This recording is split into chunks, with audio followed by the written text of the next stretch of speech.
bonjour. Alors, je me présente, je m'appelle Mathieu, je suis licencié en histoire de la faculté de lettres de l'ULB au début des années 2000. Après mes études, j'ai habité quelques années à Bruxelles, que j'ai beaucoup aimé d'ailleurs. J'étais pas bruxellois au départ. Mais en 2006, j'ai décidé de venir à Valence en Espagne, où j'ai atterri un peu par hasard, troisième ville d'Espagne. Sur le confinement, au début, j'ai reçu pas mal de messages de mes amis de Belgique qui me souhaitaient beaucoup de courage en disant ouah, ça doit être dur là-bas, vraiment courage, etc. Mais en fait, oui et non. Ou non, parce qu'on, comme on est enfermé, on se rend pas vraiment compte de la situation. On a quand même vu que tous les rendez-vous chez le médecin, moins importants entre guillemets, étaient annulés. Donc on s'est dit quand même que les hôpitaux devaient être bien débordés. Mais sinon, il faut dire aussi que voilà, culturellement, on est dans un pays méditerranéen, donc ici, le confinement était très dur aussi, parce qu'ici, si vous prenez des demi-mesures, les gens ne les respectent pas, donc il faut vraiment être strict, parce que c'est une mentalité du Sud, quoi. Les gens sont laxistes. Ceci explique cela. Et voilà, quand je suis arrivé en Espagne, j'ai continué dans le domaine des lettres, donc je suis traducteur et prof de français langue étrangère. Pour la traduction, il n'y a pas eu trop de problèmes puisque ça peut facilement se faire en télétravail. Et prof de français, ben, j'ai commencé à donner des cours online forcément. Moi, je travaille avec des adultes, donc c'est pas très difficile. Par contre, pour ce qui est de l'enseignement secondaire, par exemple, ils se sont rendus compte qu'ils n'étaient pas du tout préparés à ça et c'est assez difficile à mettre en place apparemment. Euh, voilà.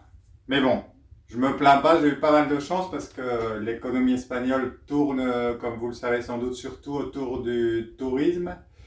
Et là, par contre, tout le secteur touristique de l'Horeca est complètement arrêté. Donc là, il y a beaucoup de gens qui sont vraiment en chômage et qui vont probablement encore plus après la crise sanitaire que maintenant avoir qui vont pas mal ramer.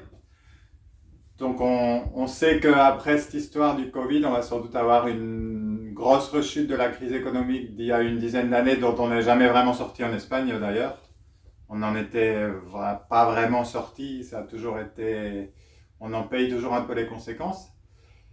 Et voilà, tout ça, ça crée beaucoup de polémiques au niveau politique. Par exemple, le gouvernement socialiste qui venait d'arriver au pouvoir et à mon avis s'attendait pas à recevoir ce coup de massue sur la tête a été très critiqué par la droite de pas avoir respecté les conseils de l'OMS, de pas s'être inspiré de l'exemple des Italiens.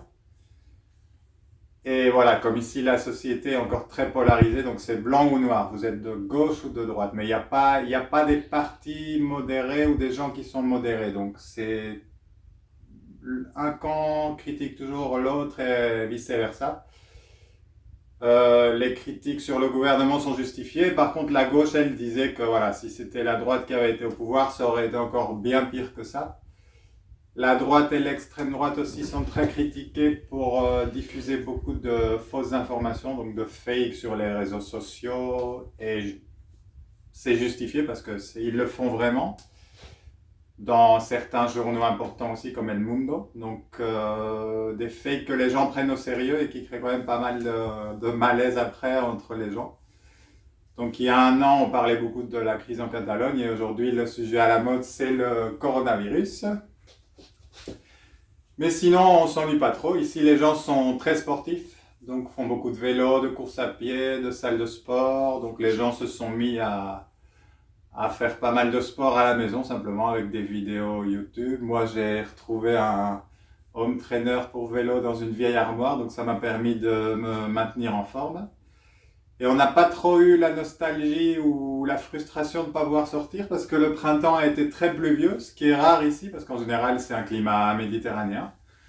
Donc c'est peut-être d'ailleurs le printemps le plus pluvieux que j'ai connu depuis que je suis arrivé en Espagne en 2006. Donc quand on sortira, on aura peut-être la bonne surprise d'avoir plus de végétation que d'habitude puisqu'il a beaucoup plu.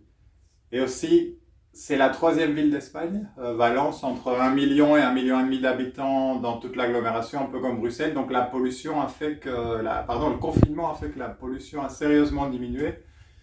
Et c'est assez Quand vous sortez en rue, c'est assez marrant, vous avez l'impression d'être à la campagne, même si, comme je vous ai dit, c'est une ville de plus d'1 million d'habitants.